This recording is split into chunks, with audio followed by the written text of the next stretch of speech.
Saudara-saudaraku, selamat pagi.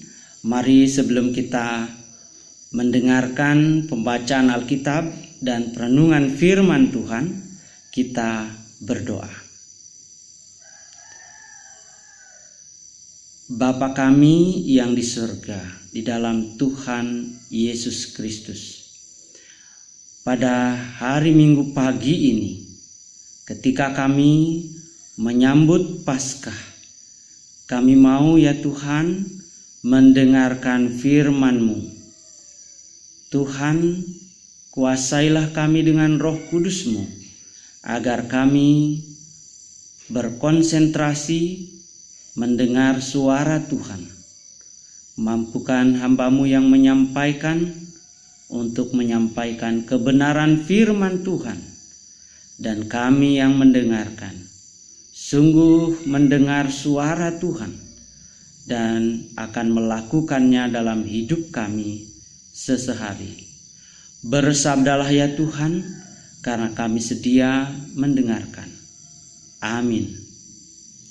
Saudara-saudaraku yang dikasihi Tuhan, pembacaan kita akan firman Tuhan hari ini diambil dari Keluaran 14 ayat 8 sampai 14, ayat 19 sampai 23, ayat 28 sampai 30a, disambung pasal 15 ayat 20 sampai 21.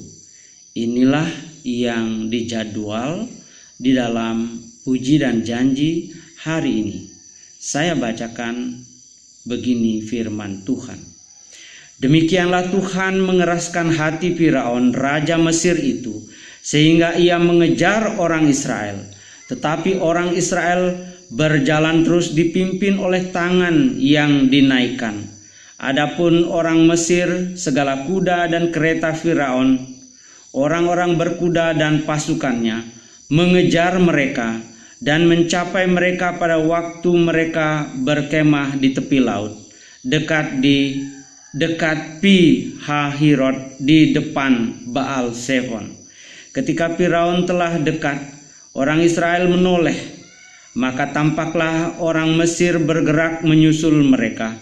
Lalu sangat ketakutanlah orang Israel, dan mereka berseru-seru kepada Tuhan, dan mereka berkata kepada Musa, "Apakah karena tidak ada kuburan di Mesir, maka engkau membawa kami untuk mati di padang gurun ini?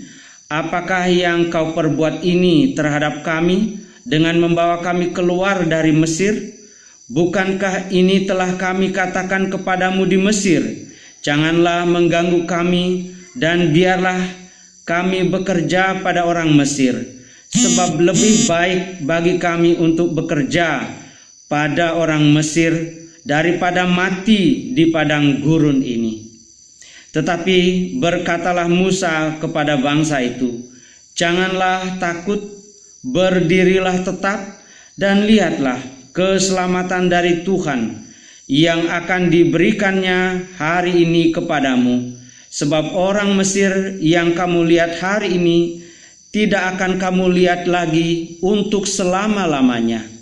Tuhan akan berperang untuk kamu, dan kamu akan diam saja." Ayat 19, kemudian bergeraklah malaikat Allah yang tadinya berjalan di depan tentara Israel, lalu berjalan di belakang mereka, dan tiang awan itu bergerak dari depan mereka, lalu berdiri di belakang mereka. Demikianlah tiang itu berdiri di antara tentara orang Mesir dan tentara orang Israel. Dan oleh karena awan itu menimbulkan kegelapan, maka malam itu lewat, sehingga yang satu tidak dapat mendekati yang lain semalam-malaman itu. Lalu Musa mengulurkan tangannya di atas laut, dan semalam-malaman itu Tuhan menguakkan air laut dengan perantaran angin timur yang keras, membuat laut itu menjadi tanah kering, maka terbelahlah air itu. Demikianlah orang Israel berjalan dari tengah-tengah laut di tempat kering, Sedang di kiri dan di kanan mereka air itu sebagai tembok bagi mereka. Orang Mesir mengejar dan menyusul mereka. Segala kuda Firaun, keretanya dan orangnya yang berkuda sampai ke tengah-tengah laut. Berbaliklah segala air itu, lalu menutupi kereta dan orang berkuda dari seluruh pasukan Firaun yang telah menyusul orang Israel itu ke laut. Seorang pun tidak ada yang tinggal dari mereka. Tetapi orang Israel berjalan di tempat kering dari tengah-tengah laut, sedang di kiri dan di kanan mereka air itu sebagai tembok bagi mereka. Demikianlah pada hari itu Tuhan menyelamatkan orang Israel dari tangan orang Mesir. Pasal 15 ayat 20-21. Lalu Miriam nabiah itu, saudara perempuan Harun, mengambil rebana di tangannya, dan tampillah semua perempuan mengikutinya, memukul rebana serta menari-nari.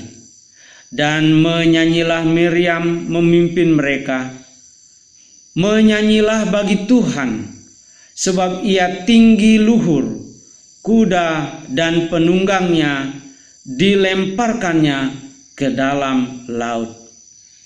Saudaraku, sejauh ini pembacaan kita, berbahagia saudara yang mendengar, merenungkan dan melakukan firman Tuhan ini dalam hidup sesehari. Haleluya. Haleluya. Haleluya. Haleluya.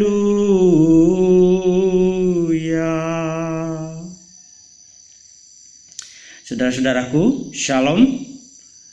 Pada hari Minggu pagi ini, ketika kita menyambut Paskah, firman Tuhan yang kita renungkan, renungannya saya beri judul, kunci maut ada di tangannya, kunci kesejahteraan di tangan kita.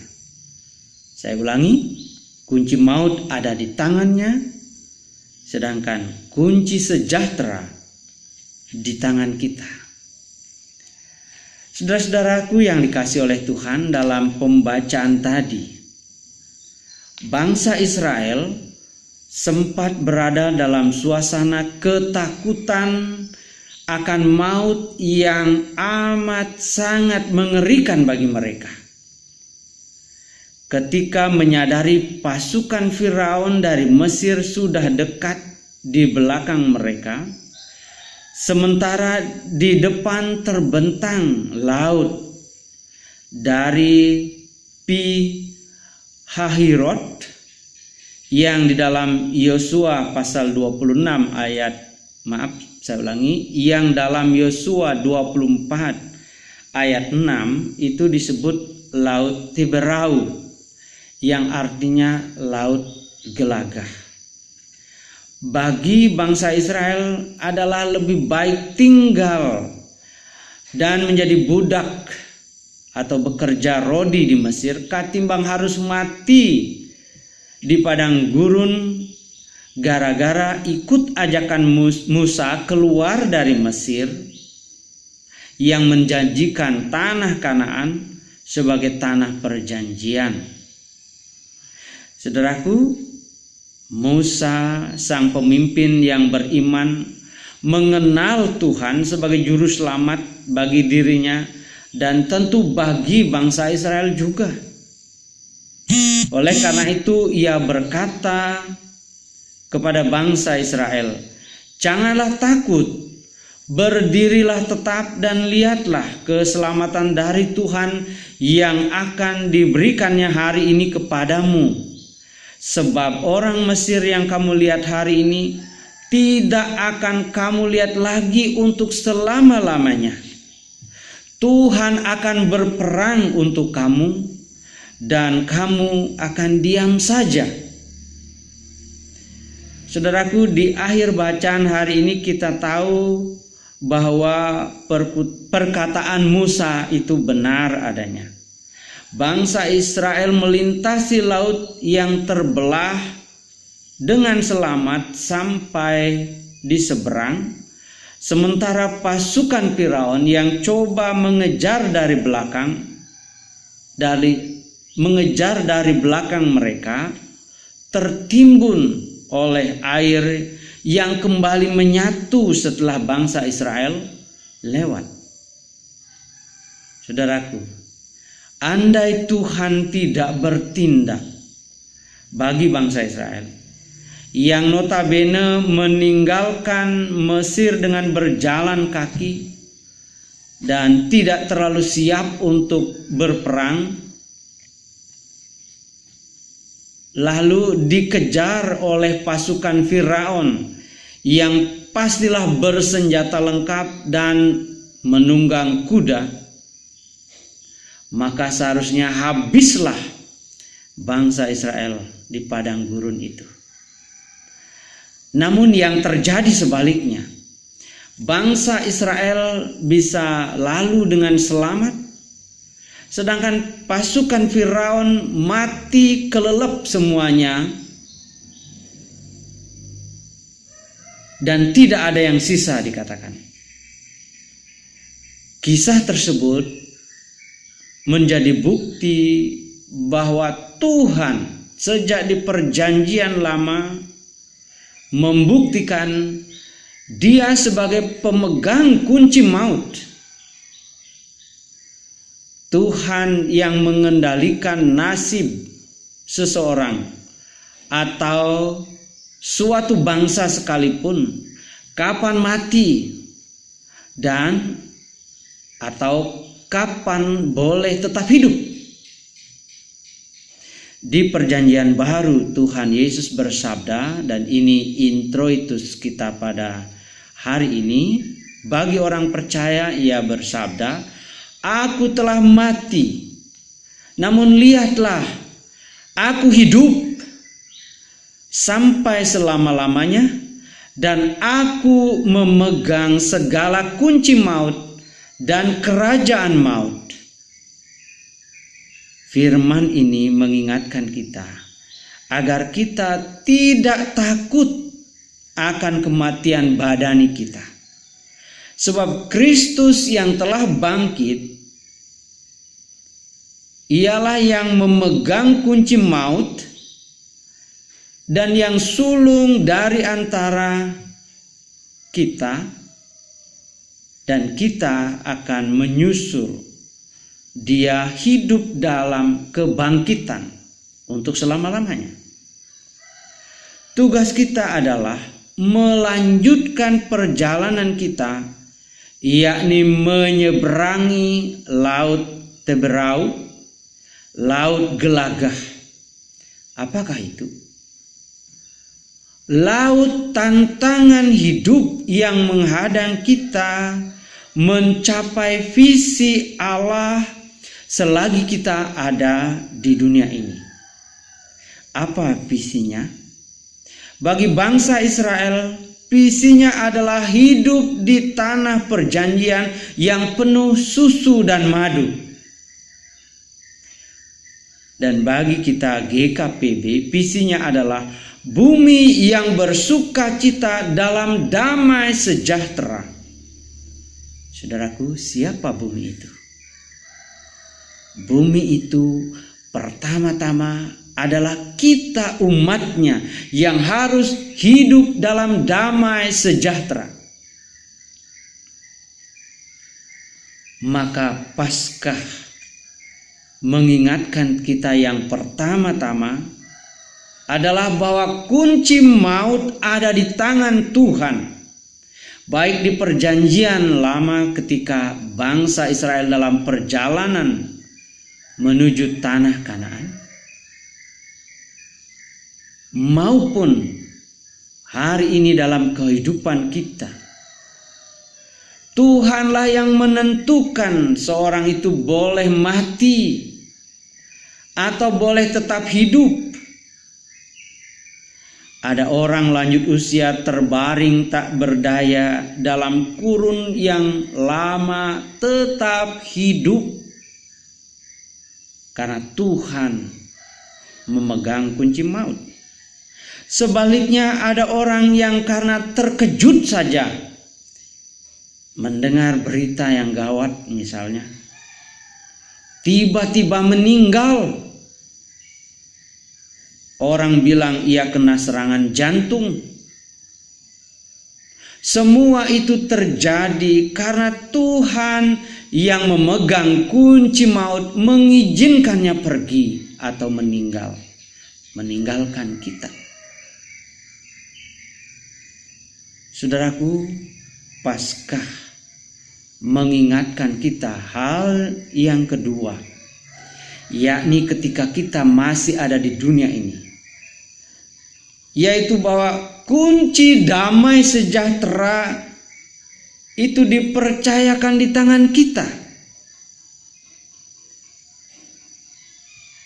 Bangsa Israel boleh memilih ikut Musa untuk pergi ke Kanaan, suatu tanah perjanjian yang penuh dengan susu dan madu dikatakan, atau boleh memilih juga tetap tinggal kerja rodi di Mesir, menjadi budak dan hidup dalam perbudakan. Demikianlah Tuhan mempercayakan kepada kita mau tetap hidup diperbudak oleh nafsu dan dosa-dosa, atau sebaliknya hidup damai karena kita ikut pimpinan Kristus.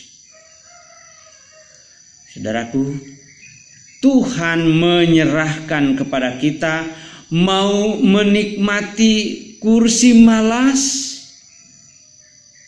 atau bangkit berjuang keras untuk mengembangkan potensi diri, sumber daya lingkungan alam sekitar kita, ilmu pengetahuan dan teknologi bagi kesejahteraan hidup kita bersama.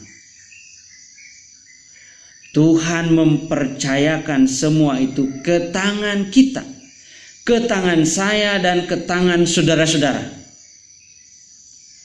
Alam sekitar Belimbing Sari kaya dengan aneka sumber daya alam, mulai dari tanah yang luas, air, aneka ragam hayati untuk dapur dan pengobatan. Memang kita telah menjadi pemasok atau supplier untuk buah kelapa, pisang, coklat, vanili, selepan, sapu lidi, madu, dan mungkin banyak hal lainnya yang saya tidak tahu. Namun nampaknya toh dapur kita masih sangat tergantung kepada apa yang dijual di pasar. Demikian juga untuk perawatan kesehatan kita, masih kita sangat mempercayakan kepada puskesmas atau rumah sakit. Padahal semestinya isi dapur kita bisa kita sediakan dari alam sekitar kita. Demikian juga kesehatan kita bisa kita rawat dengan apa yang Tuhan sediakan di alam sekitar kita. Dengan kata lain, kesejahteraan hidup kita sebetulnya Tuhan percayakan di tangan kita. Saudaraku, Tuhan Yesus yang bangkit, yang kita rayakan hari ini kebangkitannya, menghendaki kita bangkit dari antara orang mati rohani karena berkanjang dalam dosa atau pengumbaran niat nafsu pribadi kita. Tetapi juga mati ide, mati gagasan, mati jalan keluar dari masalah-masalah yang menghambat hidup kita untuk menikmati sejahtera. Tuhan mau kita bangkit, saudara.